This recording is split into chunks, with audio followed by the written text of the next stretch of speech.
Muito bem, prezados irmãos, vamos então continuar o estudo. Temos estado a ver durante este fim de semana. Ontem não conseguimos terminar a mensagem, por isso hoje não vou retomar um pouquinho a mensagem de ontem e tentar chegar ao fim da mensagem de hoje. Vamos lá ver se consigo ter tempo para vermos, fazemos aqui um resumo, não é? Nós estamos a fazer um resumo dos eventos finais. Partilhei então com vocês o PowerPoint, só um pequeno resumo das mensagens que já vimos. Nós já estudamos então que Apocalipse 17 nos fala das 4 bestas de Daniel e das 3 bestas de Apocalipse. Esta é a sequência que vem a resultado de Ezequiel, capítulo 21, da profecia que Deus deu ao último rei de Israel através do profeta Ezequiel. E com isto nós conseguimos confirmar que, de facto, os últimos dois poderes que nos estão apresentados em Apocalipse 13 são Roma Papal e os Estados Unidos, que vão fazer algo, eles vão repetir aquilo que já aconteceu no passado. Quer no livro de Daniel, quer no livro do Apocalipse, refere constantemente aquilo que Roma Papaz fez no passado e apoiada não pelos Estados Unidos, mas sim pelos países da Europa. É muito claro o do livro de Daniel, que fala dos 10 chifres, onde depois surgiu uma ponta pequena, e esses 10 chifres que representam o Império Romano dividido, assim como os pés de barro e de ferro da estátua do capítulo 2, e no capítulo 7 de Daniel fala então dos 10 chifres, onde surgiu o chifre, a ponta pequena, não é? E esses 10 chifres representam os países europeus que resultaram da divisão do Império Romano. E no passado, foi esses países europeus que foram o poder civil, o poder legislativo, que permitiu que Roma conseguisse perseguir aqueles que queriam guardar a palavra de Deus, manter o seu conhecimento, manter os seus mandamentos. E durante um período de 1260 anos foram perseguidos. E aquilo que Apocalipse 13 nos está a dizer é que no futuro vai acontecer a mesma coisa. Mas o principal protagonista, o principal braço civil será então desta vez os Estados Unidos, embora todos os outros, e como vamos ver, a Europa também terá um papel importante nos eventos finais. Vimos também que no passado houve 5 fases, não é, da lei dominical. Houve uma primeira lei no ano 321 pelo imperador Constantino, que obrigava ao descanso do domingo, mas que não afetou os cristãos, nem os judeus, puderam continuar a guardar o sábado. Mas, alguns anos mais tarde, começaram a surgir leis que vinham impor multas, açoites, mais tarde perda de bens, mais tarde perda de liberdade e até pena de morte para aqueles que quisessem continuar a guardar o sábado e outros mandamentos da lei de Deus. E depois também vimos que no futuro, pelo menos 2 destas leis vão ser implementadas, que é o descanso de domingo e a obrigatoriedade de trabalhar ao sábado.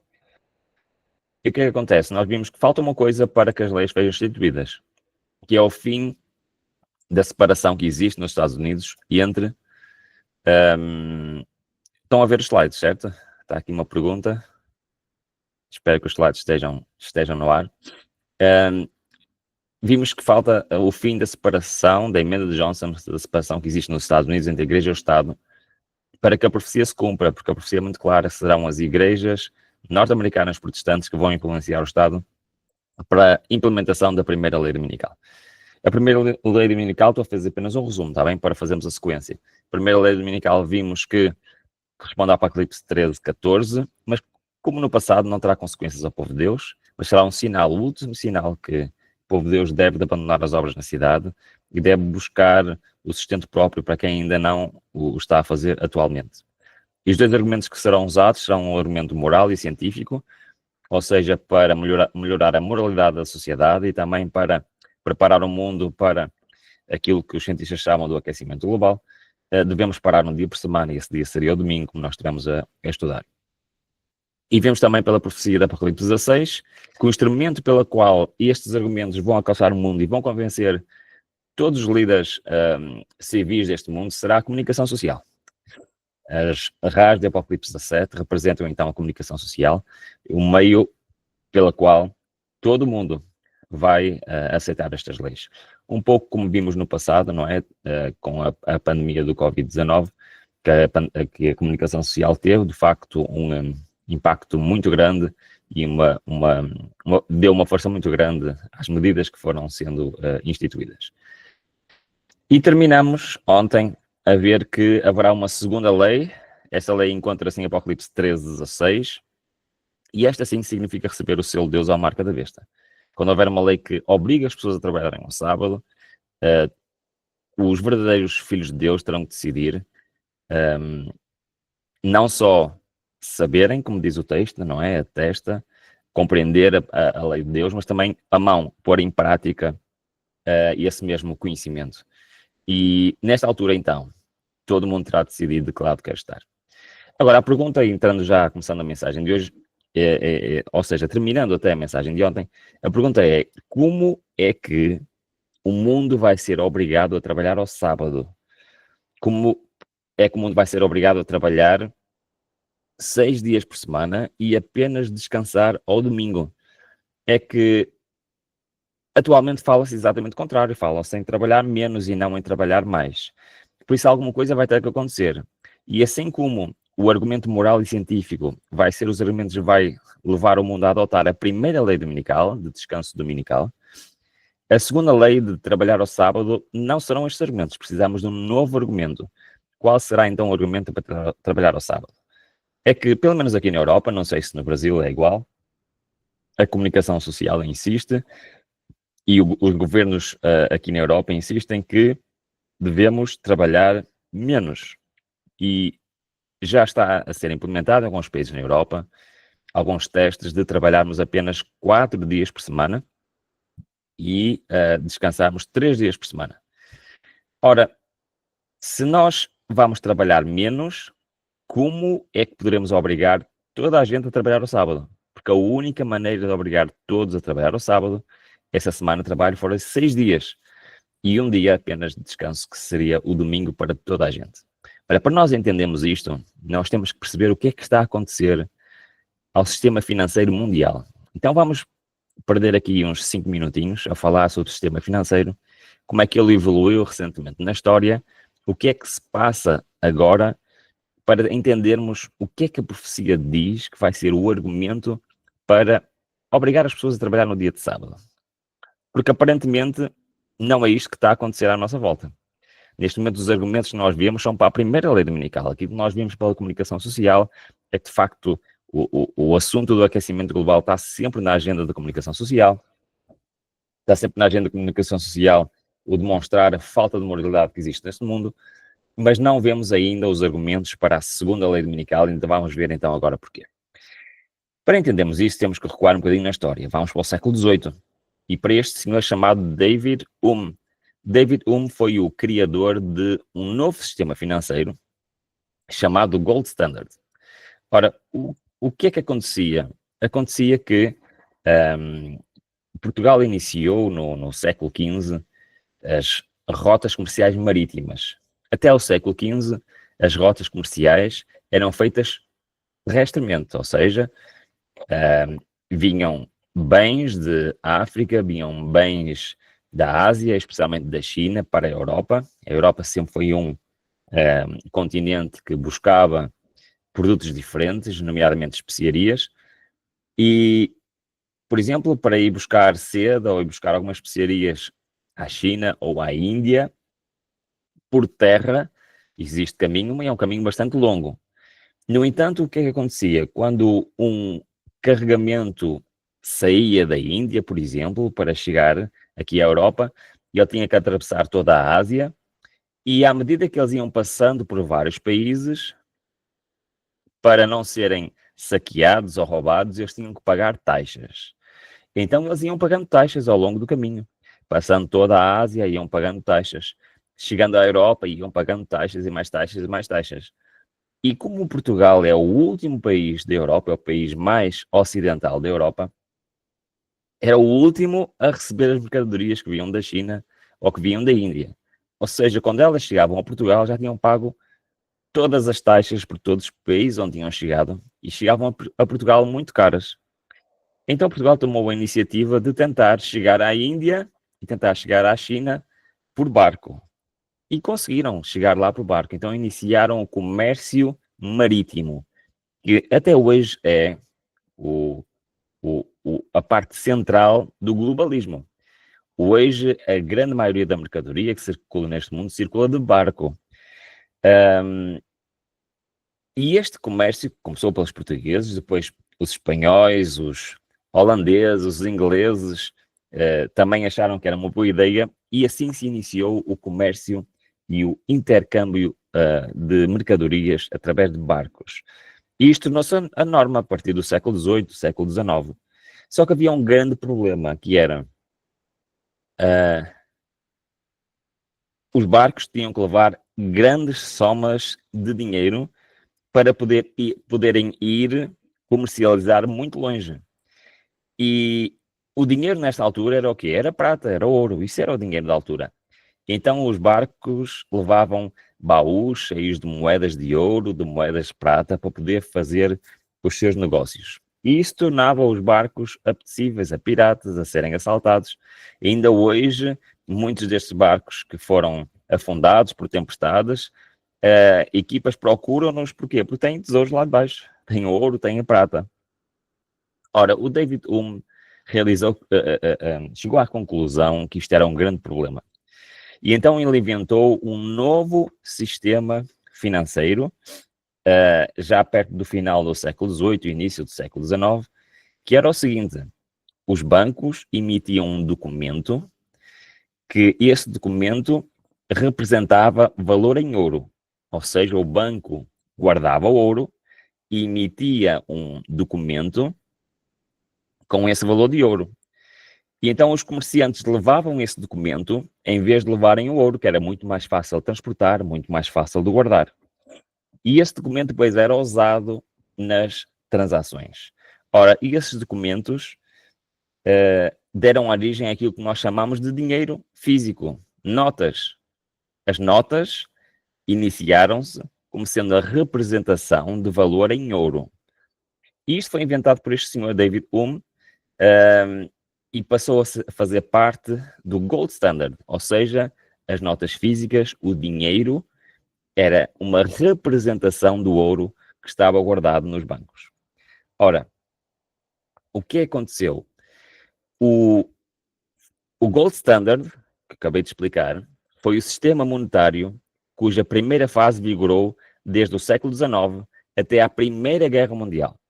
Cada banco era obrigado a converter as notas bancárias por ele emitida em ouro ou prata. Na China era prata que eles usavam, não era ouro, mas o resto do mundo usava ouro. Então esse gold standard manteve-se até à Primeira Guerra Mundial. Na Primeira Guerra Mundial houve ali uma suspensão e depois continuou até à Segunda Guerra Mundial. E no final da Segunda Guerra Mundial havia um grande problema. É que para emitir moedas, os países precisavam de ouro. E na Segunda Guerra Mundial, todo o ouro de todos os países da Europa foi enviado para os Estados Unidos para poderem comprar mantimentos e armamento para a guerra. Então chegámos ao fim da Segunda Guerra Mundial e os países europeus não tinham ouro, não tinham como emitir moeda. Então reuniram-se aqui neste hotel, num local chamado Bretton Woods, e fizeram um acordo. O acordo foi proposto e definido entre os Estados Unidos, o Canadá, os países da Europa Ocidental e a Austrália, e ainda outros 44 países. E foi realizado em 1944. E elaborou as regras para o sistema monetário internacional. E este sistema foi concebido nas negociações e recebeu o mesmo nome da localidade onde o evento foi realizado, em Bretton Woods. A conferência criou o que é? O Fundo Monetário Internacional e o Banco Mundial. Então, logo a seguir à Segunda Guerra Mundial, foi instituído um novo sistema financeiro. E qual foi a decisão que eles tomaram? Visto que a Europa não tinha ouro para emitir moedas, e o ouro estava todo nos Estados Unidos, tomaram a seguinte decisão. Em vez de os países europeus terem que ter o ouro físico para representar esse valor em notas, e eles converteram isso em dólares. Então eles tinham que ter uma reserva de dólares, emitiam as suas moedas, e os Estados Unidos então teriam um ouro guardado lá para representar o valor das moedas. O que é que isto quer dizer? Quer dizer que quando nós tínhamos nesta altura uma moeda na mão, ou por exemplo, na altura o dinheiro em Portugal era o escudo, se eu tinha uma nota de 500 escudos, isto queria dizer que o Banco de Portugal tinha que ter lá o equivalente em dólares, E isto queria dizer que os Estados Unidos lá tinham que ter guardado o equivalente em ouro. Ou seja, o dinheiro era uma representação de um valor real do ouro que estava guardado lá nos Estados Unidos. Agora pergunto aos irmãos, mas o que é que isto tem a ver? O que é que isto tem a ver com as profecias e com a segunda lei dominical? Já vamos ver, tem tudo a ver. Porquê? Porque em 1971, o presidente dos Estados Unidos, Richard Nixon, fez aquilo que se chama, e que é até hoje conhecido como o choque de Nixon. Eu vou ler e depois vou explicar o que é. O sistema financeiro, que foi instituído após a Segunda Guerra Mundial, durou até 14 de agosto de 1971, quando os Estados Unidos, de forma unilateral, acabaram com a convertibilidade do dólar em ouro, o que tornou o dólar uma moeda fiduciária. Essa decisão, referida como o choque de Nixon, criou uma situação em que o dólar dos Estados Unidos se tornou moeda de reserva usada por muitos países. Então, o que é que aconteceu? O Nixon, em 1971, disse assim, olha, eu sei que nós fizemos este acordo, quem quiser imprimir notas, imprime notas comprando dólares, e nós compramos o ouro e guardamos aqui o ouro, e o ouro representa o valor das notas do dinheiro físico. Mas em 1971, Nixon disse, olha, nós não vamos comprar mais o ouro. Nós vamos simplesmente imprimir dólares sem que eles tenham um valor de reserva em ouro. E isto é chamado de choque Nixon. E fez duas coisas. Primeiro, fez com que o dólar tornar-se a moeda de reserva para todos os países, mas simultaneamente fez com que o dinheiro não tenha valor nenhum associado. Ou seja, o dinheiro hoje que nós temos, não existe nenhuma reserva de ouro ou de qualquer outro valor que faça a representação desse dinheiro. Então, chama-se isto moeda fiduciária, que é apenas uma representação de nada.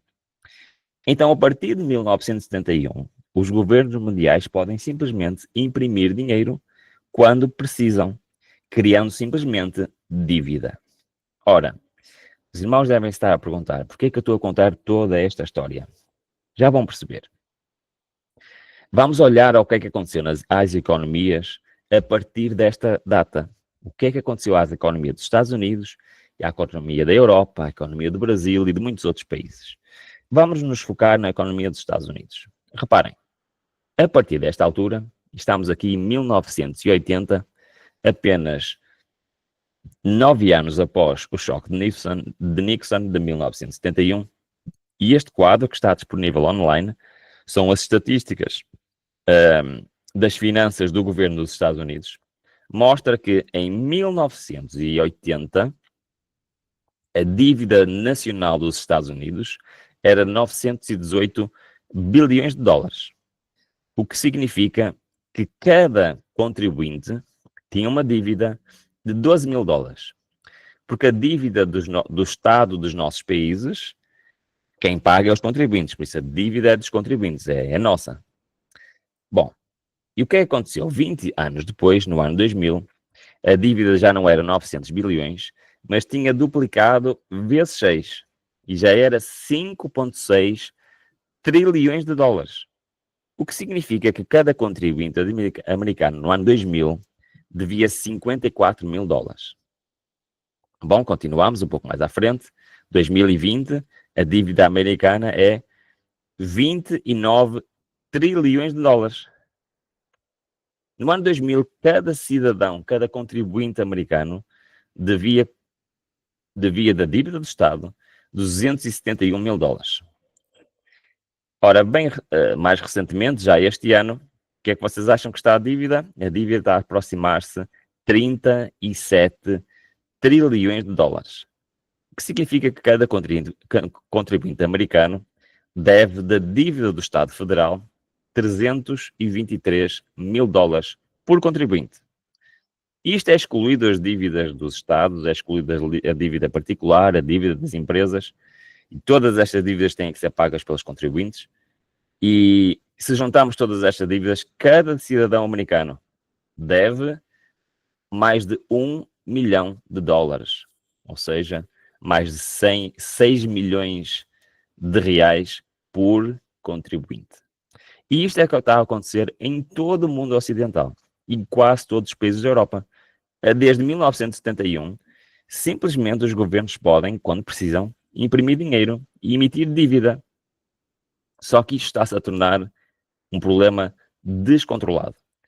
Por exemplo, hoje, os juros da dívida americana representam a quarta maior despesa do país. Anualmente, os Estados Unidos gastam 2,6 em despesas médicas, 1,6 trilhões de dólares em despesas médicas, 1,5 trilhões de dólares na segurança social, e as dívidas dos juros da dívida já ultrapassaram 1 trilhão de dólares. Gastam mais a pagar juros da dívida do que no todo o exército americano, para termos a noção da dimensão da dívida americana. E porquê é que isto é importante nós sabermos? Porque todos os países, especialmente no mundo ocidental, estão nesta situação. Todos os anos têm déficit, todos os anos gastam mais do que aquilo que recebem, todos os anos a dívida aumenta. E eu queria fazer uma pergunta só para os irmãos pensarem. O que é que acontece se eu ganho 5 mil reais por mês e gasto 6 mil reais por mês? No primeiro mês, ganho 5 mil e gasto 6 mil. No segundo mês, ganho 5 mil e gasto 6 mil. E continuo assim. Como é que eu consigo sobreviver se eu gasto mais do que o que eu recebo? A única maneira que eu tenho é pedir dinheiro emprestado, ou seja, aumentar a minha dívida. Todos os meses eu tenho de aumentar a minha dívida em 1.000 reais. Mas se eu continuar a fazer isto, mês após mês, ano após ano, vai chegar a uma altura em que eu não vou conseguir pagar a dívida. Nem sequer vou conseguir pagar os juros da dívida, porque são demasiado altos. Então, o que é que acontece? A falência pessoal. É o que acontece. Se eu gasto mais do que eu recebo, eu, um dia mais cedo ou mais tarde, vou entrar em falência. E agora então vamos ligar isto tudo à profecia. É que se todos os países estão neste caminho, e especialmente os Estados Unidos lidera o mercado de dívida, o que é que vai acontecer? Olha, reparem bem no que diz Ellen White. Quando a nossa nação, os Estados Unidos, em suas assembleias legislativas, promulgar leis que restringem a consciência das pessoas quanto aos seus privilégios religiosos, impondo a observância do domingo. Qual é a lei dominical de impor a observância do domingo? É a primeira lei dominical. Quando a primeira lei dominical for instituída e exercendo poder opressor quanto aos guardam o sábado, o sétimo dia, ou seja, estamos em que fase? Já foi promulgada a primeira lei dominical, guarda domingo, e estão a fazer força para ser implementada a segunda lei dominical, o obrigatório de trabalhar ao sábado. Então a lei de Deus será, para todos os efeitos, invalidada no nosso país, nos Estados Unidos. Isso equivale à apostasia nacional. E isso será seguido da ruína nacional. Ou seja, o que a profecia nos está a dizer é que a seguir à primeira lei dominical e antes da segunda lei dominical, de obrigatório trabalhar ao sábado, vai haver o fim da economia dos Estados Unidos. E o facto de que em 1971, como nós vimos, o ouro ser a moeda de reserva para todos os outros países, isto significa que se os Estados Unidos forem à falência, todos os países do mundo vão à falência. E este é o alerta que o Espírito de Profecia nos diz regularmente. A prosperidade que existe, especialmente no mundo ocidental hoje, ela vai acabar. Vamos recuar muitas gerações atrás. A ruína nacional será o resultado da primeira lei dominical. E a Europa tem muita experiência nisto, porque a Europa já foi à ruína várias vezes. A Primeira Guerra Mundial colocou a Europa completamente em ruínas. A Segunda Guerra Mundial foi muito pior. No final da Segunda Guerra Mundial, toda a Europa estava de joelhos. Havia pobreza, havia fome. E como é que a Europa se conseguiu reerguer tão rapidamente? Como é que vocês acham? Foi trabalhando mais ou trabalhando menos? É verdade. A sociedade europeia juntou-se a trabalharem quase continuamente. E foi assim que a Europa se reergueu. E é assim que uma economia consegue realmente se reerguer sem depender tanto da dívida. É com trabalho. É o trabalho que gera riqueza, que gera dinheiro. E por isso a única maneira dos mundos recuperarem, do mundo recuperar desta grande crise financeira, do fim da economia mundial como nós conhecemos hoje, como diz a profecia, é de facto voltar ao trabalho. E o Espírito de Profecia é muito claro nisso. Reparem no que é que diz. Satanás está ativamente em operação em várias cidades populosas. Sua obra é observada na confusão, na luta e discórdia entre capital e trabalho, ou seja, entre a direita e a esquerda. Há esta luta entre a direita e a esquerda e é Satanás. Satanás está por trás disso. Bem como na hipocrisia que prentou as igrejas. Os ímpios estão sendo atados em feixes, atados em, por um lado, conglomerados comerciais, por outro lado, sindicatos e confederações. E nós não devemos ter nada a ver com estas organizações. Nós nem devemos ser ativistas sindicais, nem devemos estar em conglomerados comerciais, não devemos fazer parte de nenhum destas organizações. E reparem o que é que diz. Os sindicatos serão um instrumento que trarão sobre a terra um tempo de angústia tal como nunca houve desde o princípio do mundo.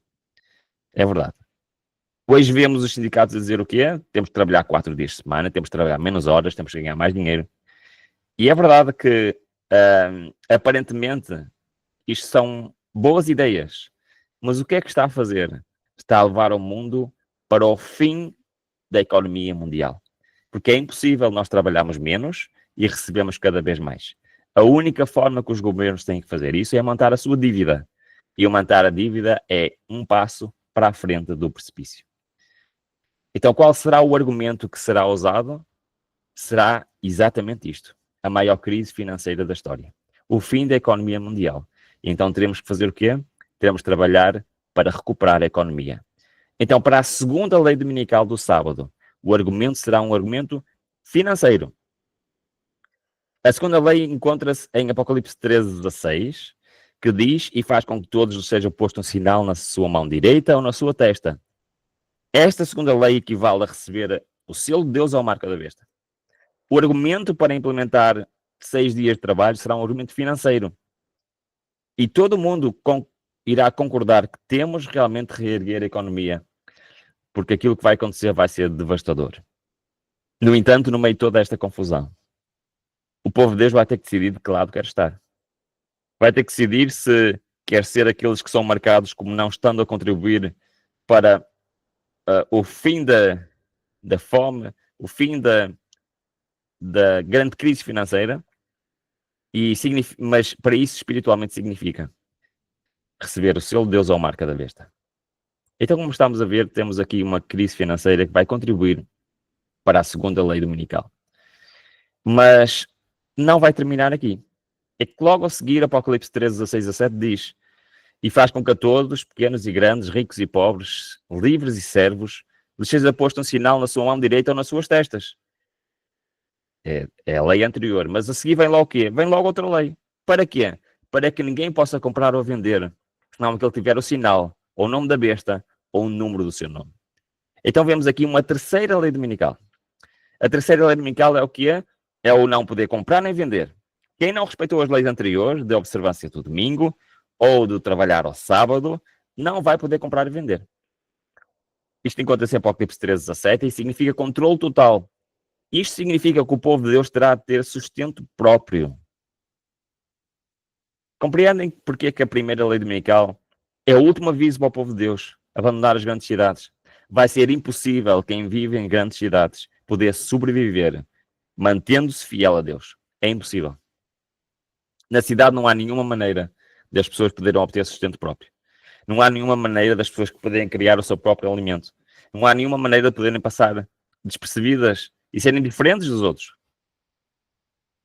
E por isso, Deus lança o alerta na primeira lei dominical. Quando os Estados Unidos assinarem a lei dizendo que o país deve parar ao domingo. É a última oportunidade para o povo de Deus abandonar as grandes cidades e confiar no Senhor.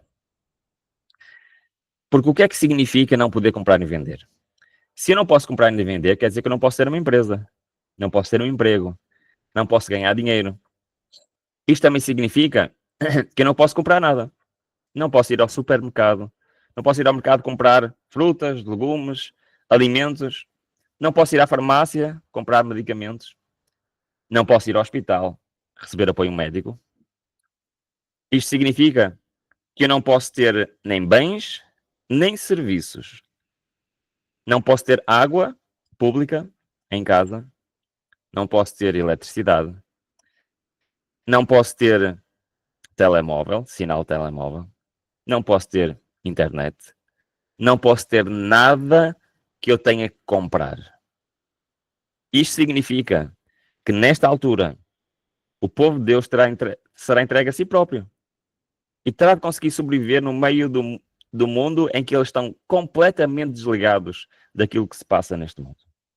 Nós temos que entender que isto será aquilo que irá acontecer na fase final dos eventos finais. Logo, tempo virá em que de modo algum poderemos vender.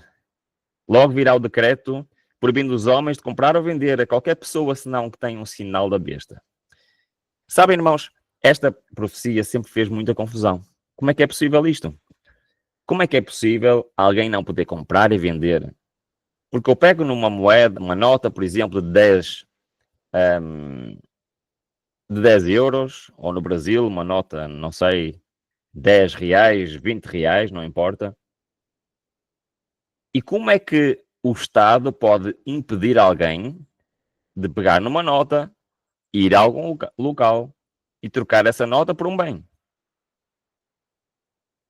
Se nós estamos, e se eu tenho aqui uma nota no meu bolso, o Estado não sabe que eu tenho esta nota no bolso. O Estado não sabe se eu vou a uma loja e pago algo com dinheiro. Aliás, muitas vezes na economia paralela, quando alguém quer comprar um bem e não pagar impostos, vai a alguém, a algum prestador de serviços ou a uma loja, o que é que diz? Olha, podes-me vender este artigo sem nota fiscal? O que é que diz a seguir? E eu pago em dinheiro, assim ninguém sabe. Porquê? Porque o dinheiro físico tem uma característica única. Ele é anónimo, ok? Então, se o dinheiro físico é anónimo, como é que o governo vai poder impedir de comprar ou de vender? E é por isso que nós temos que entender que aqui entra a tecnologia. E vamos falar um pouquinho, sei que o tempo já está um bocado avançado, mas queria ao menos terminar aqui as 5 leis dominicais. Não sei, irmãos, se temos mais uns minutinhos ou se devo terminar. Faço esta pergunta que já passou. Irmão Rubem, fica à vontade, você tem mais uns 40 minutos aí, se você precisar. Uhum. Ok, então vamos em frente. Quando chegar, os irmãos digam, está bem? Então vamos em frente.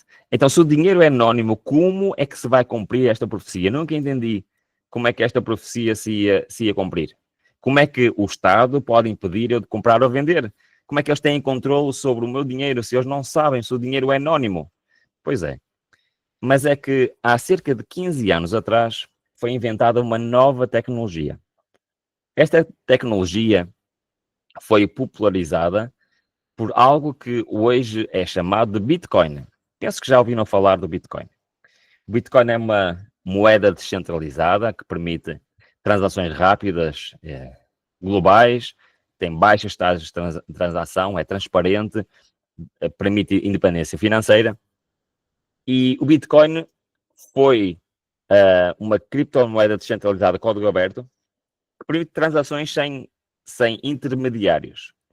Mas a grande descoberta do Bitcoin não é o Bitcoin em si, mas a tecnologia que funciona por trás do Bitcoin. Então, as transações financeiras Bitcoin sem intermediários são verificadas por todos os usuários da rede, sendo gravadas em um tipo de banco de dados distribuído chamado de blockchain, ok? E eu queria explicar aos irmãos um pouquinho, ok, o que é isto de blockchain. tá bom? Eu estudei engenharia informática, sou programador desde criança. Durante 25 anos tive uma empresa de novas tecnologias e quando eu estudei engenharia informática, quando eu estudei programação, nessa altura, portanto, estamos a falar no ano 2000, 2021, 2020, desculpa, no ano 2000, 2001, 2003, por volta dessa data, no início deste milénio e deste século, o que é que os professores nas universidades ensinavam? Que o sonho é terem uma base de dados distribuída, mas ela era impossível de ser implementada. Então, a primeira vez na história que foi implementada com sucesso uma base de dados distribuída foi precisamente com o Bitcoin, que continua a funcionar como um relógio desde 2015, sem nunca ter falhado. Então, vou explicar o que é isto, uma base de dados distribuída, de uma forma muito simples, está bem? Então, com certeza, quem é da minha idade ou mais velho do que eu, lembra-se que as bases de dados antigamente eram assim. Quando eu chegava a uma empresa para poder consultar a ficha de cliente, para poder consultar seja o que for, eu tinha um armário, ok, com gavetas, e lá dentro tinha os ficheiros organizados normalmente por ordem alfabética, onde eu podia consultar os dados do cliente, onde podia escrever lá, ora, este cliente levou este artigo, e a conta corrente do cliente é esta, ele deve isto ou já pagou aquilo, e tudo estava escrito de forma manual. Isto era uma base de dados. Ora, estas bases de dados tinham um problema, é que só podiam ser acedidas por quem estava na empresa. Se algum vendedor estava fora da empresa, se queria aceder, ele não tinha forma de aceder. A única maneira de aceder é ir à empresa, ir ao armário, abrir a gaveta e consultar. Com a invenção da internet, inventou-se base de dados digitais. Ou seja, os dados das empresas, os dados de seja do que for, dos hospitais, eles já não estão em papel, num armário físico, mas estão guardados digitalmente num computador na rede. Isto tem grandes vantagens. Qual é? Pode ser acedido em qualquer parte do mundo. Eu já estive, por exemplo, na África do Sul ou no Brasil, quando eu ainda era empresário e tinha a minha empresa, e eu conseguia trabalhar lá da mesma forma que trabalhava aqui no escritório. E eu podia aceder pelo meu computador a todas as bases de dados da empresa, conseguia aceder a tudo, conseguia trabalhar normalmente. Isto é uma grande vantagem. Nós temos uma base de dados digital na internet, pode ser acedida em qualquer lado. Só que estas duas bases de dados têm um problema. Quer as bases de dados antigas físicas, quer as bases de dados que existem atualmente digitais, elas podem ser adulteradas. O que é que isto quer dizer? Quer dizer que um funcionário mal intencionado podia antigamente, por exemplo, à noite, entrar no escritório e pegar no papel de um cliente, ir lá apagar alguma coisa e estava a adulterar a base de dados. E ninguém vinha a saber. Nas bases de dados que existem digitais também pode acontecer a mesma coisa. Alguém pode hackear e entrar lá e alterar os dados, ou algum funcionário mal intencionado pode ir diretamente ao computador onde está alojada a base de dados e ir lá alterar. Outro perigo é o perigo de destruição. Quantas vezes as empresas tinham incêndios e o arquivo era totalmente destruído e perdia-se os dados de todos os clientes. O mesmo acontece nas bases de dados digitais.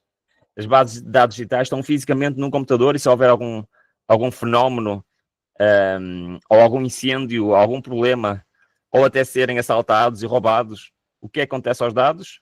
Há perda de dados. Então os engenheiros informáticos sempre sonharam em ter uma base de dados distribuída. O que é uma base de dados distribuída? É uma base de dados onde a informação está distribuída em vários pontos diferentes. E nesses vários pontos diferentes, o que acontece? Se alguém tentar adulterar um deles, a informação correta está nos outros todos. Então, rapidamente, essa informação é reposta. Se houver um incêndio num desses locais e destruir aquele computador, aquela informação, não há problema nenhum, porque ela está distribuída noutros locais. Mas isto era o sonho dos informáticos, mas ao mesmo tempo diziam que era impossível, que não se conseguia garantir que todos os locais tinham a mesma informação ao mesmo tempo. E isto é a grande descoberta do blockchain. permite uma base de dados distribuída. Ora, eu vou tentar explicar quais são as vantagens disto. Vou ler primeiro e depois vou explicar. A blockchain é um tipo novo de base de dados e ela é distribuída, que guarda em um registro de transações permanentes e inviolável. Toda vez que um bloco é concluído, um novo é gerado. Os blocos na blockchain são ligados uns aos outros como uma cadeia, onde cada bloco contém uma referência ao bloco anterior. A blockchain é vista como a principal inovação tecnológica do Bitcoin, e visto que é a prova de todas as transações na rede. Seu projeto original tem servido de inspiração para o surgimento de novas criptomoedas e de novos bancos de dados distribuídos. Porque este tipo de base de dados permite a descentralização, a segurança, a transparência, a auditabilidade, a eficiência de recursos, a eficiência e a redução de custos, confiança, integridade e uma melhoria de gestão de dados. Ou seja, tem muitas vantagens esta tecnologia. Muitas vantagens mesmo. Porquê? Porque além de não estar concentrado num sítio, ser muito mais seguro, ele é muito mais transparente, consegue ser facilmente auditado. É muito mais eficiente, é íntegro, não pode ser adulterado. E é uma excelente maneira de gerir os dados. E ainda tem uma característica adicional, tem potencial de inovação. Pode ser programado operações automáticas dentro da base de dados. Aliás, a natureza descentralizada e programável do blockchain abre possibilidades a muitas aplicações, a contratos inteligentes e a aplicativos descentralizados. Este tipo de base de dados vai revolucionar a maneira como o mundo funciona nos próximos anos. Mas uma das aplicações para este tipo de tecnologia é aquilo que é chamado de CBDCs. Agora os irmãos estão a perguntar assim, o que é uma CBDC? O CBDC é uma moeda digital do Banco Central. Inicialmente os governos não gostaram muito desta nova tecnologia, do Bitcoin e de outras criptomoedas que começaram a surgir. Eles achavam que era uma ameaça ao sistema financeiro. Mas depois, quando eles perceberam o potencial de uma base de dados distribuídas, eles acharam que seria uma excelente ideia converter o dinheiro que nós temos hoje em um dinheiro digital baseado na blockchain. E eu vou ler, para percebermos. A moeda digital do Banco Central, CBDC, é uma forma digital ou eletrónica da moeda fiduciária, estabelecida como dinheiro através da regulação de um governo, lei ou autoridade monetária. O atual conceito desta moeda foi diretamente inspirado pelo Bitcoin. Ou seja, aquilo que nos interessa para as profecias que estamos a estudar não é o Bitcoin, mas é a tecnologia que permite fazer outras coisas. E uma das coisas que permite fazer é dinheiro digital que tem por trás uma base de dados descentralizada. A principal diferença entre a CBDC e moedas virtuais são a sua emissão.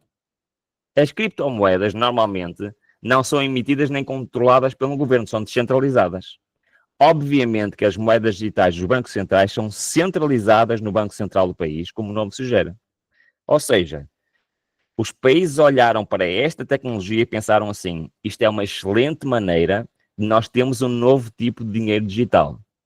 O dinheiro digital baseado numa base de dados descentralizada.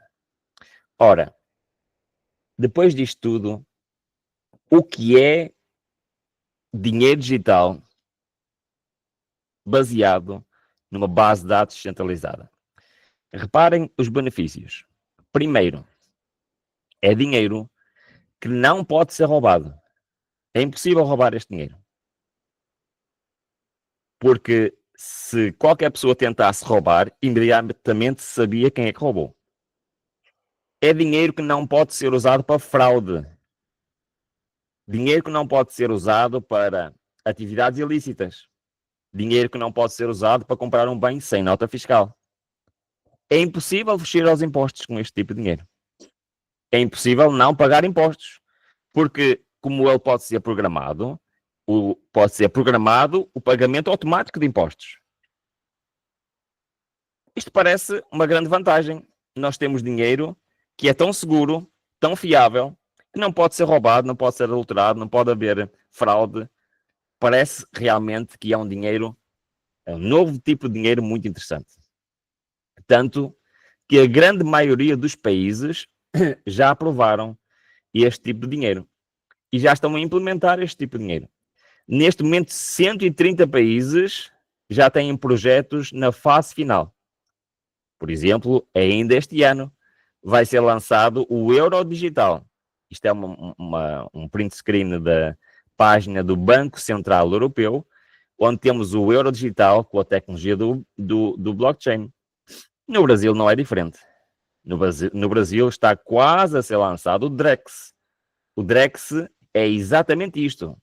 É uma moeda digital baseada na blockchain, regulado pelo Banco Central e emitido pelo Banco Central. Aliás, o Brasil está bastante adiantado no Drex, já estando na fase final de testes e em breve prevêem que eles tinham previsto que seria emitido já em 2025, mas talvez ainda não seja este ano, talvez seja só para o próximo ano.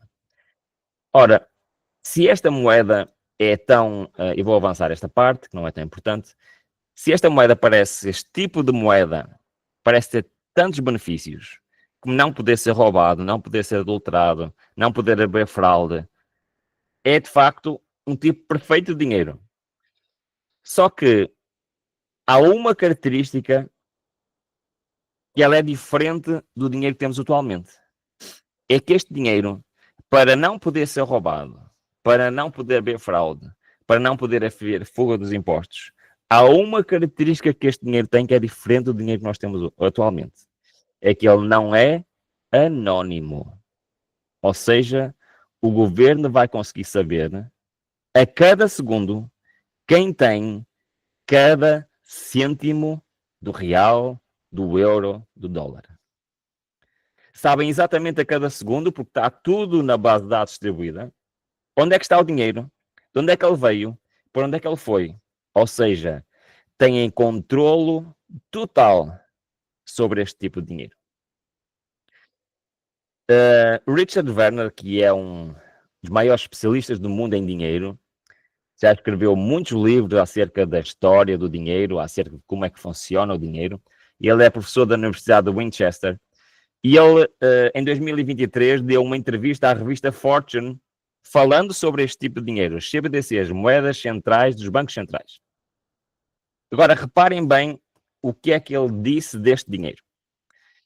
Este senhor aqui. No entanto, a concentração adicional de poder nas mãos dos bancos centrais não é o único perigo representado por este novo tipo de moedas, baseado na tecnologia que está por trás do Bitcoin. Sua maior atração para os planejadores centrais é que elas facilitam a programabilidade. Por outras palavras, o controlo sobre como o indivíduo é permitido usar esta moeda. Ou seja, na blockchain pode ser programado como é que cada um pode usar o dinheiro. Podem ser estabelecidas regras de como é que cada um pode utilizar e o que é que pode comprar e o que é que pode vender. As CBDCs não são uma solução para um problema, mas a mais recente meta na luta de décadas pelos planejadores centrais por poder máximo, por controlo total, ao custo desnecessário de crises, inflações, deslocamento económico e desemprego. Segundo o site Cato, que é um dos sites contra este tipo de moedas, eles listam os 5 principais perigos das moedas centrais, que é, permite rastreamento total, é o fim do sigilo, não há mais dinheiro anónimo, permite fazer com que as compras sejam condicionadas à autorização por parte do governo, permite congelamento instantâneo de recursos, permite políticas monetárias punitivas, ou seja, criar regras que punem quem não se porta bem, e também o risco de abuso e vigilância em massa, saber tudo o que se passa com cada pessoa e quem é que tem o quê. Uma das mentes por trás disto é o Sr. Augustin Carstens, e ele é o diretor-geral do Banco Internacional de Settlements, que é o banco que cria as regras para os bancos centrais. É o banco que faz o encontro de contas em todos os bancos mundiais. E repara bem no que ele diz em relação a esta tecnologia. Nós não sabemos quem usa uma moeda de 100 dólares hoje. É verdade, é aquilo que estávamos a falar, o dinheiro hoje é anónimo. Nós não sabemos. Não sabemos. O governo não sabe quanto dinheiro eu tenho aqui no meu bolso. Não sabemos quem tem as notas hoje. Uma diferença fundamental com a CBDC, com as novas dinheiro digital, é que o Banco Central terá controle absoluto sobre as regras e regulamentos que determinarão o uso desta obrigação financeira do Banco Central. Além disso, reparem bem, esta é a fase mais importante que estamos a estudar hoje. Teremos a tecnologia para impor isso. É verdade. E eu nunca entendi muito bem esta terceira lei dominical. Como é que o governo pode impedir-me de vender ou comprar se o dinheiro é anónimo? Pois é, eles têm um plano. O dinheiro vai deixar de ser anónimo. Com esta tecnologia, eles conseguem controlar o que é que cada um compra e o que é que cada um vende. Com esta tecnologia, esta profecia pode-se cumprir.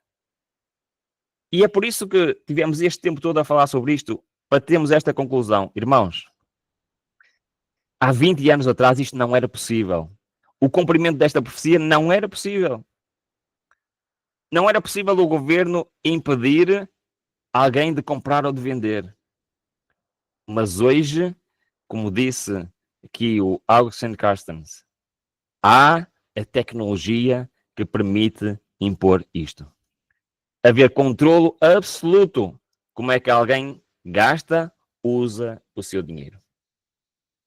E nós estamos a viver num momento único da história deste planeta. Estamos a viver numa altura em que nós vimos isto acontecer. Já existe a tecnologia. E estamos a ver os governos mundiais a implementarem este tipo de dinheiro. E sabem qual é o objetivo final deste tipo de dinheiro? Deste tipo de tecnologia? É que esta tecnologia vai permitir o cumprimento desta profecia. É por isso que a Bíblia diz que vai chegar uma altura que ninguém que queira manter-se fiel a Deus pode comprar ou pode vender. Porque haverá maneira de controlar totalmente a vida das pessoas. E por isso nós temos que nos preparar. Porquê que nós temos que nos preparar, irmãos? Nós já não vivemos numa época em que nós não vemos as coisas a acontecer à nossa volta. Reparem, os argumentos para a primeira lei dominical é o argumento moral e o argumento científico. A Bíblia diz que esse argumento ia ser levado ao mundo através da comunicação social, Apocalipse 16. O que é que nós vimos? Nós ligamos a televisão, ligamos o rádio, ligamos o telemóvel, o computador. O que é que nós somos bombardeados pela comunicação social? É exatamente isto, a falta de moralidade que existe neste mundo. A constante retórica do aquecimento global e o que vai acontecer neste mundo. Nós estamos a presenciar perante os nossos olhos o cumprimento das profecias. O argumento para a segunda lei dominical vai ser um argumento financeiro. O que é que nós vimos? Vimos a dívida dos países a crescer todos os dias e a ficar insustentável. E a caminhar exatamente nesta direção. A terceira lei dominical diz o quê? Que as pessoas vão ser impedidas de comprar e vender. E o que é que nós vemos? Nós olhamos e vemos que já existe essa tecnologia. Que está a ser implementada. Todos os países estão a implementar este tipo de tecnologia. Aqui na Europa, aí no Brasil, todos estão a pôr em prática moedas centrais que o governo pode controlar e pode desligar alguém a que ele não pode usar o dinheiro. Nós olhamos à nossa volta e tudo está pronto para o cumprimento das profecias. Mas isto não vai ficar por aqui. Apocalipse 13:12 diz: também exercia toda a autoridade da primeira besta na sua presença. E obrigava que a terra e os que nela habitem adorassem a primeira besta. É verdade. Ao longo das leis dominicais, lei após lei, vão ficando mais restritivas. Até que finalmente, não cumprir com as leis anteriores irá ser tornado um crime. É verdade que assim como no passado, a lei começou com multas, começou com coisas mais pequenas e foi até o decreto de morte no passado. No futuro será igual. E finalmente será decretado crime. Ou seja, como os defensores da verdade se recusarem a honrar o descanso dominical, alguns deles serão lançados na prisão, exilados, e outros tratados como escravos. Para a sabedoria humana, tudo isto parece impossível hoje. E eu sou sincero, irmãos. E eu olho para esta profecia e eu pergunto como é que isto é possível. Eu vivo na Europa, um país, um continente de liberdade, onde é impensável condenar alguém à prisão por causa das suas convicções religiosas, onde existem leis de liberdade religiosa que estão garantidas na Constituição, onde não existe sequer nem pena de morte, nem prisão perpétua. Não há na Europa nada disto. O máximo em Portugal de pena de prisão são 25 anos, seja qual for o crime. E pensar que as leis de todo mundo vai evoluir neste sentido parece para mim impossível. Mas o facto é que isso vai mesmo acontecer. Então a quarta dominical é pena de prisão. Vai ser, está em Apocalipse 13:12 e representa autoridade total. E alguns do povo de Deus serão presos. Nesta altura, ainda não fechou a porta da graça. E então, nesta altura, alguns do povo de Deus serão presos. Mas não será a última lei dominical. Temos em Apocalipse 13:15 a última lei dominical que nos diz: e foi-lhes concedido que desse espírito à imagem da besta, para que também a imagem da besta falasse e fizesse com que fossem mortos todos os que não adorassem a marca da besta. Assim como no passado, a primeira lei dominical do ano 321 evoluiu até a altura da Inquisição, em que quem guardasse o sábado era condenado à morte.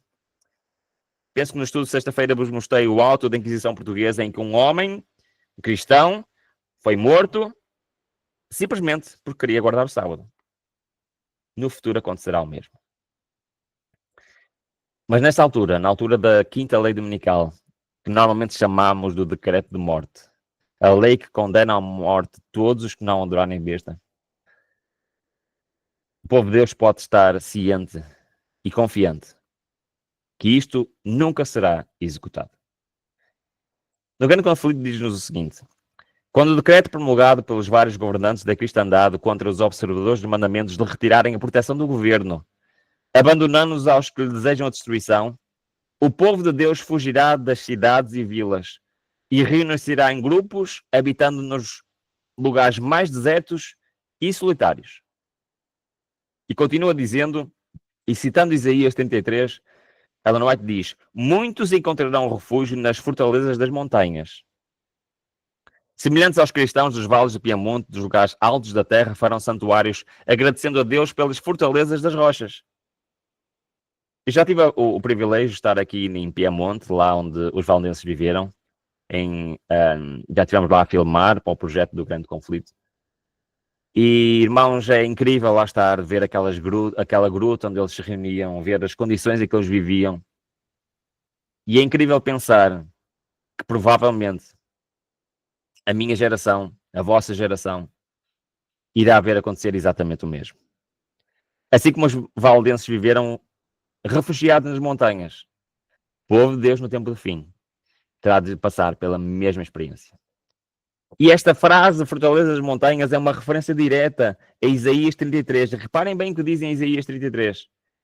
O que anda em justiça, o que fala com retidão, o que rejeita o ganho da opressão, o que sacode das suas mãos todo o presente, o que tapa os seus ouvidos para não ouvir falar do derramamento de sangue, o que fecha os seus olhos para não ver o mal, este habitará nas alturas. As fortalezas das rochas serão o alto refúgio. Promessa do Senhor agora. O seu pão lhe será dado. As suas águas serão certas. Nesta altura de crise, e já não vamos ter tempo de falar, íamos falar depois ainda do último ano da história, como é que iam ser as pragas, como é que seria a destruição, a queda de Babilónia, como é que seria a ressurreição especial. Já não temos tempo para falar nisso, poderá se calhar ficar para uma outra oportunidade.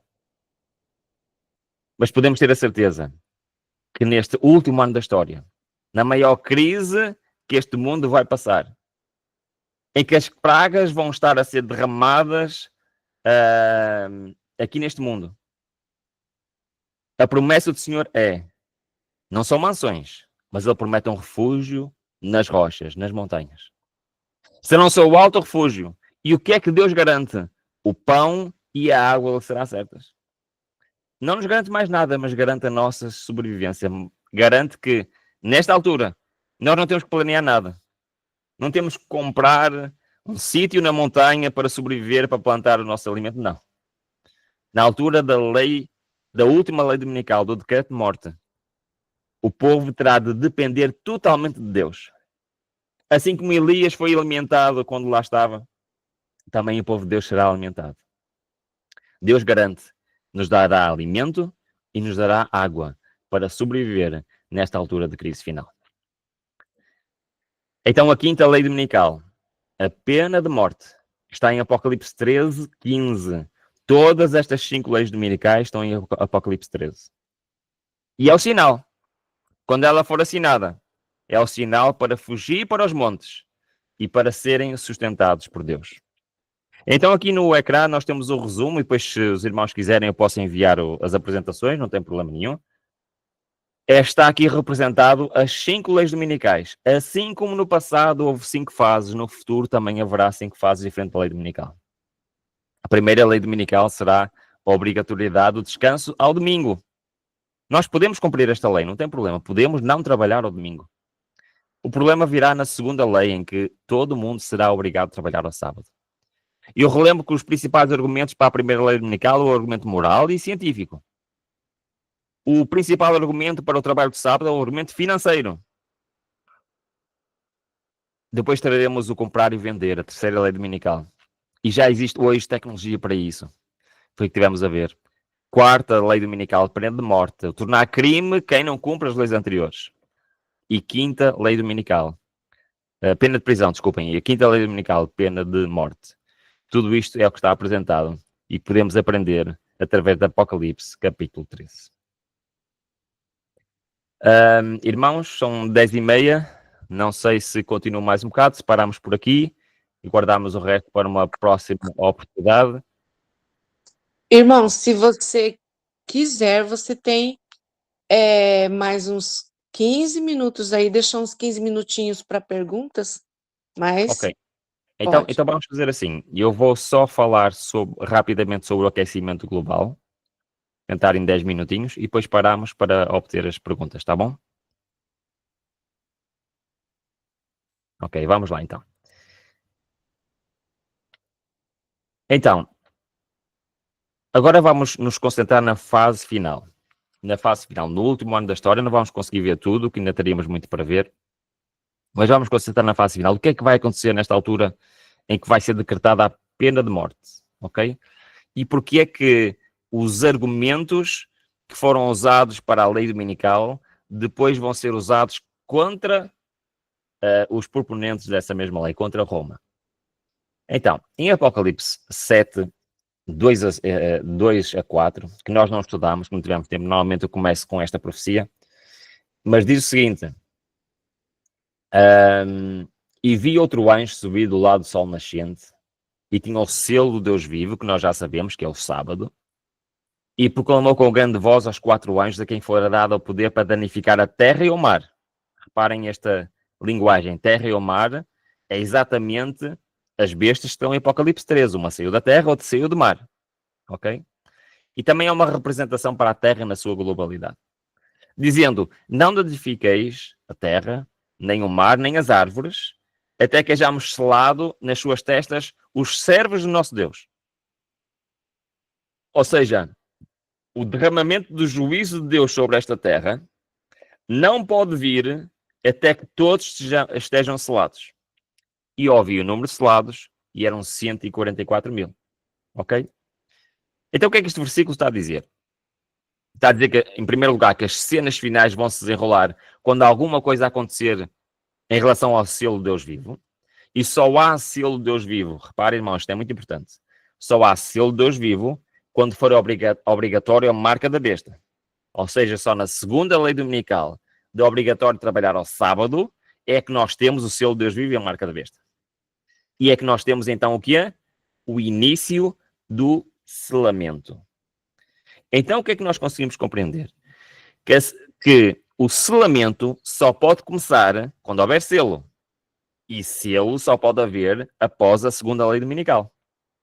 Então não pode haver selamento enquanto não houver uma lei que obrigue as pessoas a trabalharem ao sábado. Isto é muito importante, ok? Não há selamento enquanto as pessoas não foram obrigadas a trabalhar ao sábado. Isto significa, porque o selamento é o equivalente, não temos muito tempo a falar sobre isto, mas é o equivalente ao início do julgamento dos vivos. Ou seja, o julgamento vai passar dos mortos para os vivos. Quando? Só pode ser a seguir à segunda lei dominical, que é quando começa o selamento. Porque no momento em que for obrigatório por lei trabalhar ao sábado, vai começar a ser selado, o julgamento começa no céu dos vivos, começa pelo povo de Deus e vai ser julgado ou e entrega ou o selo de Deus vivo ou a marca da besta. E as pessoas ficam seladas, ou seja, o seu destino eterno já está definido. E porquê que isto é importante? Porque reparem, o que é que diz a seguir? Qual é o próximo passo? E vi no céu ainda outro sinal, grande e admirável, 7 anjos que tinham as 7 últimas pragas, porque nelas é consumado o quê? A ira de Deus. Ou seja, aquilo que está no versículo 7, que o vento, que é um símbolo de destruição, está à espera do selamento, vai acontecer quando? Nesta altura. A ira de Deus é consumada nas 7 últimas pragas. Então, os ventos de destruição do Apocalipse 7 são as 7 últimas pragas. Depois disso, olhei e abriu-se o santuário no tabernáculo do testemunho no céu. E saíram do santuário 7 anjos que tinham as 7 pragas, vestidos de linho puro e resplandecente, e cingidos à altura do peito com cintos de ouro. Um dos 4 seres viventes deu aos 7 anjos 7 taças de ouro, cheias da ira do Deus que vive pelos séculos dos séculos. Das 7 últimas pragas são a consumação da ira de Deus, são os ventos do Apocalipse 7. E no versículo 8 é que diz: e o santuário se encheu de fumaça, pela glória de Deus e pelo seu poder, e ninguém podia entrar no santuário enquanto não se consumasse as 7 pragas dos 7 anjos. Então o que é que isto significa? Significa que quando forem derramadas as 7 pragas, o santuário está fechado. E isto significa o quê? Que o julgamento no céu já terminou. Já terminaram os ministérios de Cristo. O santuário está fechado. Existem 4 ministérios de Cristo no santuário celestial. O candelabro simboliza o ministério de Cristo como sacerdote. A mesa dos pães asmos simboliza o ministério de Cristo como rei. O incensário simboliza o ministério de Cristo como nosso intercessor. E todos estes 3 ministérios ele iniciou quando ascendeu aos céus há 2000 anos atrás, como nosso sumo sacerdote, nosso rei e nosso intercessor. Mas o terceiro ministério só começou quando ele entrou em 1844 no lugar santíssimo, na Arca da Aliança. Isso é um ministério como juiz. Cristo é também o nosso juiz desde 1844. Então reparem bem, se o santuário está fechado, o que é que implica? Os ministérios de Cristo terminaram. Isto significa que terminou também o quê? O julgamento. O julgamento terminou. Se o julgamento terminou, o que acontece? Todos estão selados.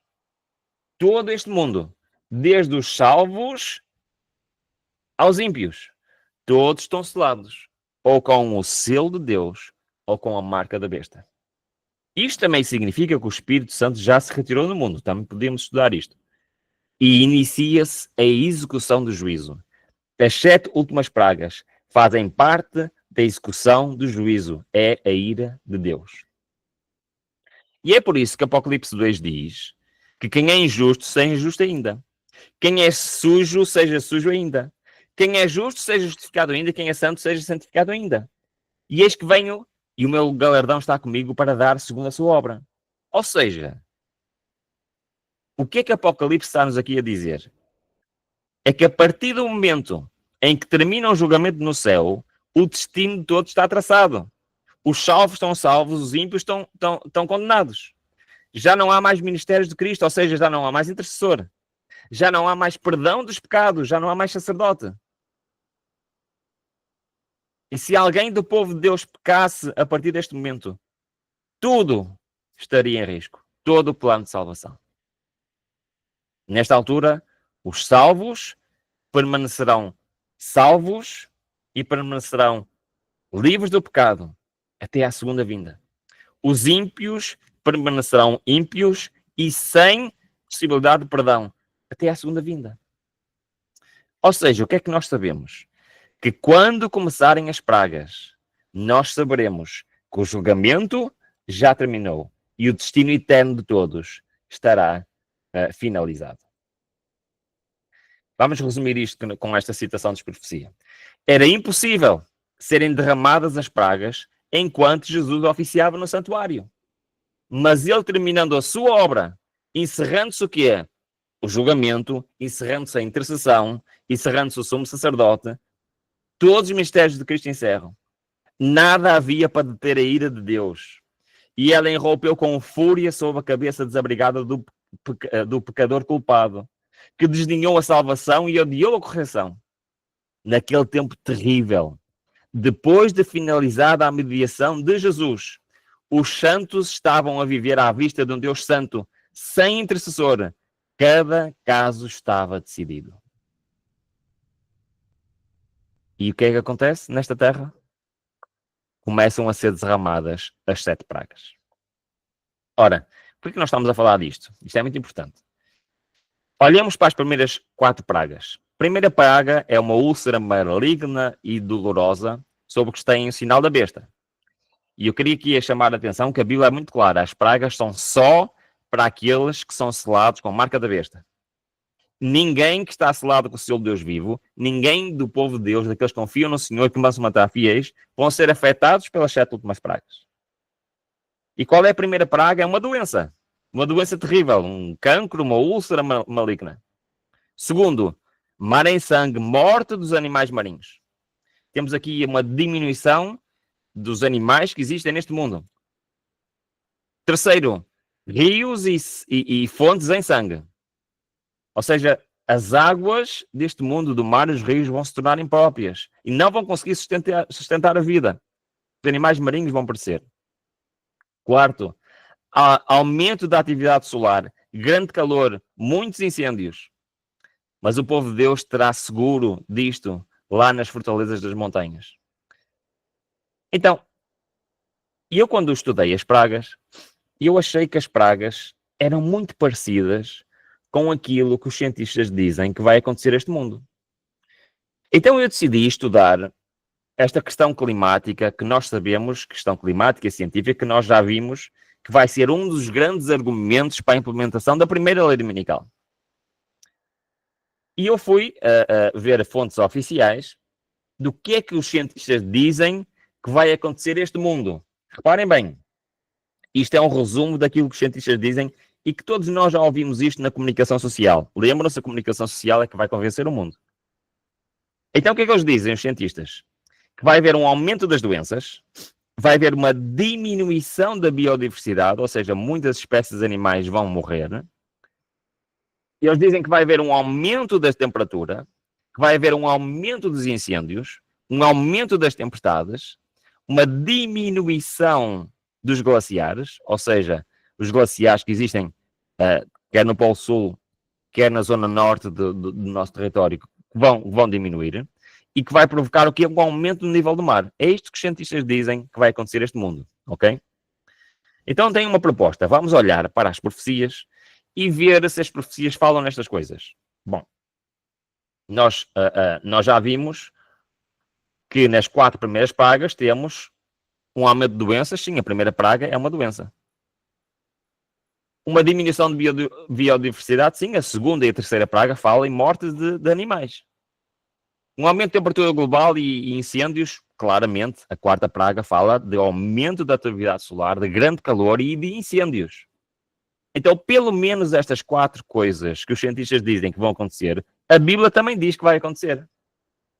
Será que a Bíblia fala também de aumento de tempestades, de fenómenos naturais neste planeta? Claramente, durante as pragas, Apocalipse 16, 21, o que é que diz? E sobre os homens caiu do céu uma grande sarevada, pedras quase do peso de um talento, e os homens blasfemavam. Desculpem. E os homens blasfemavam Deus por causa da praga da sarevada, porque a praga era muito grande. Um talento, no contexto bíblico, eram mais de 30 quilos. Imagina que é uma sarevada com pedras de 30 quilos. Então haverá aumento de tempestades e fenómenos naturais, como dizem os cientistas? Bom, a Bíblia também diz que sim. Será que a Bíblia também fala do desaparecimento ou que os glaciares, o gelo que existe neste planeta, os depósitos de neve que existem neste planeta, terão algum relacionamento com os eventos finais? Será que a Bíblia fala em aumento do nível do mar? O que é que dizem Jó? Reparem bem o que é que dizem Jó. Acaso você entrou nos reservatórios de neve? Já viu os depósitos de Saraiva? Deus estava a responder a Jó. Jó pôs em causa aquilo que estava a acontecer na sua vida e Deus veio e diz assim, olha, o que é que tu sabes? Estavas tu na criação? Sabes tu o que se passa neste mundo? O teu objetivo não é pôr em causa, é confiar em mim. Basicamente é o que Deus está a ensinar a Jó. E uma das coisas que Deus diz a Jó é muito simples. Reparem o que é que ele diz. Tu conheces os reservatórios de neve, os depósitos de Saraiva que existem neste mundo? E claro que Jó não conhecia. Jó nunca tinha sido na área da Mesopotâmia. Na área da Mesopotâmia não há gelo, não há neve. Mas Deus está a dizer, eu tenho neste mundo reservas de neve, depósitos de Saraiva. Eu tenho glaciares neste mundo, é o que Deus estava a dizer a Jó. E agora reparem o que é que Deus diz a Jó. Jó, essa neve, esses depósitos de neve, esses depósitos de Saraiva, eles estão guardados para o período de tribulação, para os dias de guerra e combate. O período de tribulação é uma referência direta às 7 últimas pragas. Deus já está a dizer a Jó, há milhares de anos atrás, há 3.500 anos atrás, Jó, os glaciares estão guardados para as 7 últimas pragas. E agora reparem na descrição das pragas que nos dá Ellen White. A terra inteira se levanta, dilatando-se como ondas do mar. Sua superfície está a quebrar-se, seu próprio fundamento parece ceder, cadeias de montanhas estão a sussurrar, desaparecem ilhas habitadas. Os portos marítimos que pela iniquidade se tornaram como Sodoma são tragados pelas águas enfurecidas. Haverá aumento de nível do mar? Sim, claramente. Ilhas inteiras vão desaparecer, portos inteiros vão desaparecer. As mais orgulhosas cidades da terra são derribadas. Os mais suntuosos palácios em que grandes homens do mundo dissiparam as suas riquezas e a glorificação própria desmoronaram-se diante dos seus olhos. As paredes das prisões fendem-se e o povo de Deus, que estiver retido em cativeiro, por causa de sua fé, é libertado. Que grande promessa. Na quarta lei dominical nós vimos que alguns do povo de Deus vão ser presos. Pois é, durante as pragas finais, todos serão libertados. Desde que começam as pragas, nós sabemos que o que é? Que o julgamento já terminou. Já não há mais salvação para ninguém. Isto quer dizer que a porta da graça fechou. A partir deste momento, ninguém do povo de Deus irá aparecer. Mais ninguém do povo de Deus irá passar pela morte, porque já não adianta haverem mártires. Ninguém se vai converter por causa da morte de um santo. Então o povo de Deus está preso, será liberto e se juntará àqueles que estão aguardando a segunda vinda de Cristo. Então aquilo que os cientistas dizem, que haverá aumento de doenças, diminuição da biodiversidade, aumento de temperatura, incêndios, tempestades, diminuição de glaciares, aumento do nível do mar, a Bíblia diz, nas 7 últimas pragas, exatamente a mesma coisa. Ora, agora a pergunta é, Ruben, e vamos pensar juntos. Eu disse que os argumentos que vão enganar o mundo vai ser o argumento da moralidade e o argumento científico do aquecimento global. Nós vimos isso no Grande Conflito, vimos isso na Laudato Si, que foi entregue pelo Papa ao presidente americano. Mas onde é que está o engano? Se na realidade o mundo está no declínio moral e o mundo vai... E no mundo vai acontecer as coisas que os cientistas dizem que vai acontecer. A Bíblia confirma exatamente isso. É como se os cientistas tivessem ido à Bíblia ver o que é que vai acontecer nas 7 últimas pragas e andem a dizer, olha, isto vai acontecer. Quando na realidade devíamos ser nós a dizer, isto vai acontecer. Então onde é que está o engano? Se é verdade, se os argumentos são verdadeiros, se vai realmente haver uma crise financeira para convencer o mundo para a segunda lei dominical, se realmente o mundo está numa imoralidade, se realmente o mundo se aproxima de momentos difíceis, o que eles estão a dizer é verdade, como é que estão a enganar? Qual é o engano então? Irmãos, o engano não está nos argumentos. O engano está na solução que é apresentada. O engano está nas leis dominicais. Porquê? Porque Roma diz que o descanso ao domingo vai ser a solução para os problemas da moralidade e vai ser a solução para os problemas climáticos. Mas, na realidade, todo mundo vai abraçar a solução e a solução vai resultar em nada, porque tudo vai acontecer.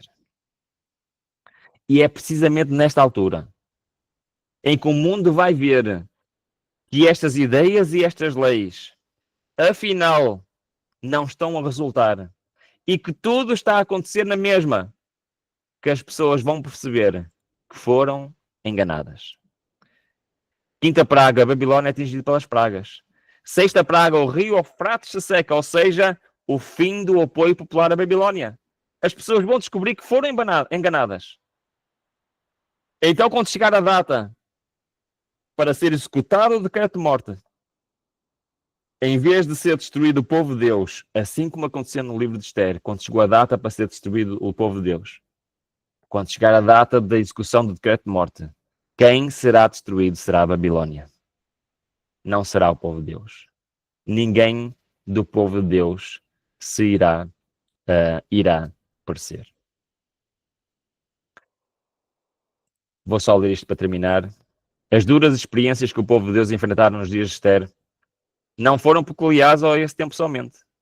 O revelador, olhando pelos séculos no fim do tempo, declarou: o dragão irou-se contra a mulher e irá fazer guerra ao resto da sua semente, e os que guardam os mandamentos de Deus e têm testemunho de Cristo.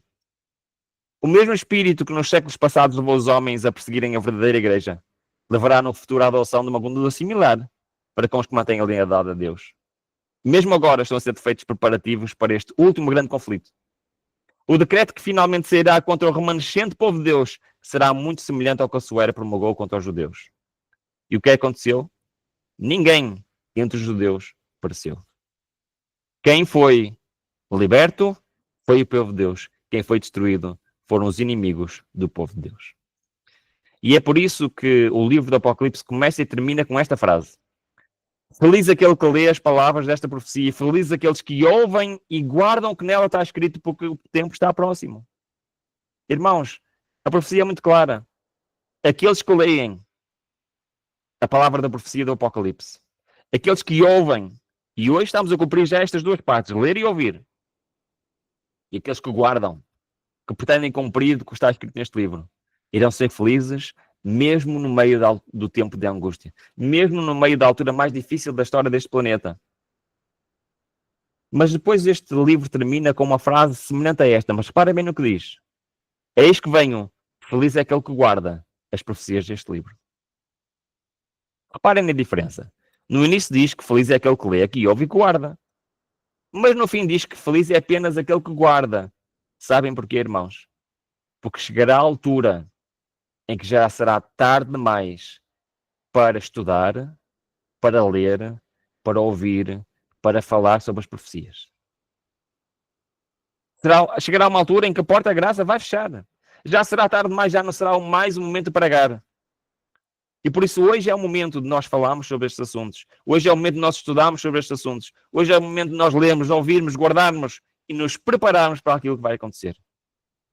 Porque nós já sabemos qual é o resultado final deste grande conflito. Alegra-te sobre ela, ó céu, e vós, santos apóstolos e profetas, porque já Deus julgou a vossa causa contra ela, contra a Babilônia. A luz de candeia não mais luzirá em ti, a luz do esposo e da esposa não mais se em ti ouvirá, falando de Babilônia. Porque os teus mercadores eram grandes da terra, porque todas as nações foram enganadas pelas tuas feitiçarias. Todas as nações foram enganadas pelos argumentos que nós vimos. Todas vão ser enganadas e vão descobrir tarde demais que foram enganadas. E o último versículo: o Cordeiro os vencerá. Porque é o Senhor dos senhores, o Rei dos reis. Vencerá, mas não vencerá sozinho, irmãos. Cristo não vai vencer sozinho. E nós temos que saber isto. Cristo vai vencer acompanhado. Vencerão também os que estão com ele, os chamados, eleitos, os fiéis. Eu quero muito fazer parte deste grupo, irmãos.